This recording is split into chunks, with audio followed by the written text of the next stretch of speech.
اور وزیراعظم شہباز شریف IMF سے نیا قرض پروگرام لینے کے لیے متحرک، وزارت خزانہ کو ٹاسک سونپ دیا گیا۔ وزارت خزانہ نے وزیراعظم کی ہدایت پر ہنگامی اقدامات شروع کر دیے۔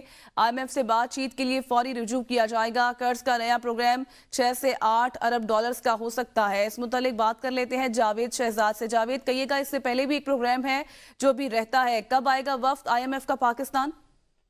جی بالکل جی، میں آپ کو بتاتا چلوں کہ وزیر اعظم نے وزارت عظمیٰ کا منصب سنبھالنے کے بعد پاکستان کو معاشی اور اقتصادی بحران سے نکالنے کے لیے ہنگامی بنیادوں پر اقدامات اٹھانے کی ہدایات جاری کر دی ہیں۔ اس حوالے سے پرائم منسٹر نے وزارت خزانہ کو ٹاسک سونپ دی ہیں۔